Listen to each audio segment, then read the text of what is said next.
وما علينا إلا البلاغ المبين.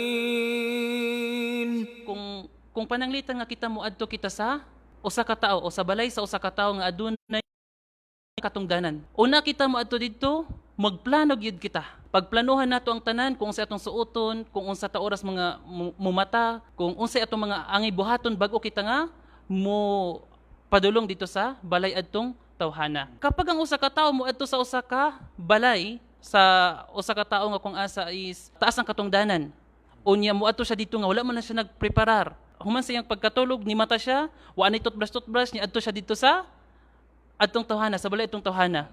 Unsa na lang kahaang mahimong reaction adtong tagbalay. Ilabi na nga aduna siya katong danan.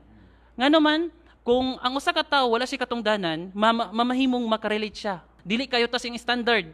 Mamahimong makaingon siya, okay lang bisag unsa iyang itsura, bisag unsa lang iyang sitwasyon sa iyang kaugalingon nga moadto sa iyang balay, walay problema. Apan kung ang usa ka tawo nga imong adtuan adunay katungdanan pananglitan gobernador, mayor o di kaya presidente no, unya moadto ka dito wa kay ligo, wa kay panutbrush, wa kay pahumot, unya ang imuhang sanina kung unsang sanina sa pagkatulog mo yung sanina sa pag adto sa iya ha, o sa ragid ang mahimong reaksyon no, mainsulto tong tawhana.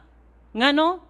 Kay makaingon siya nga wa nimo siya respeto ha sa kung unsay katungdanan nga naa siya. Unsa na lang kahaang Allah subhanahu wa ta'ala mga kaigsuonan nga muadto ka sa iyaha, muatubang ka sa iyaha, ang pagatubang nimo sa iyaha, ang pagpangamuyo nimo sa iyaha dili man gali mo abot og mga oras. 5 minutes, 10 minutes, 15 minutes ing ana ra nga muadto ka nga manatili ka sa iyahang panimalay sa bahay alampuanan sa masjid o sa mosque no.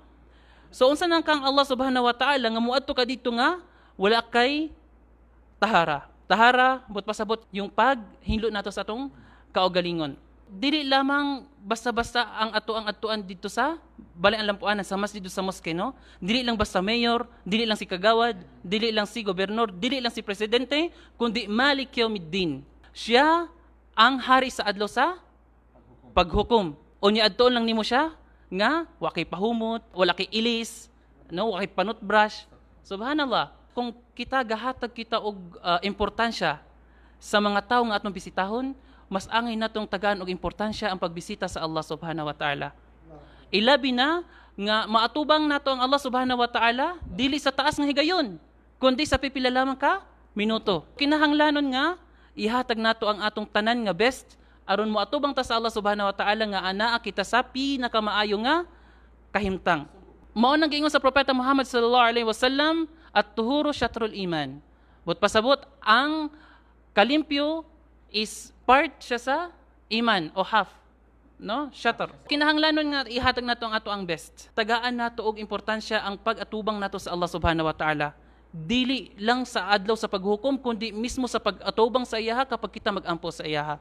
Adunay mga tao nga kun asa mamahimong grabe ang iyahang pagsikap paningkamot no, grabe ang iyang paningkamot nga ang iyang effort nga maihatag niya ang best niya pag abot sa sala, apan ang iyang mga effort is kawang ra di ay kay nga naman walay pulos, kay sa una pa lang nga step sa iyahang pagsala is bagsak na siya ug unsa to ang iyahang pag abdas o ablusyon. So, daghan kaayo mga tao kung asa, part lang sa Islam ang ilahang gatagaan og importansya ug ang uban nga part dili nila gatagaan og importansya.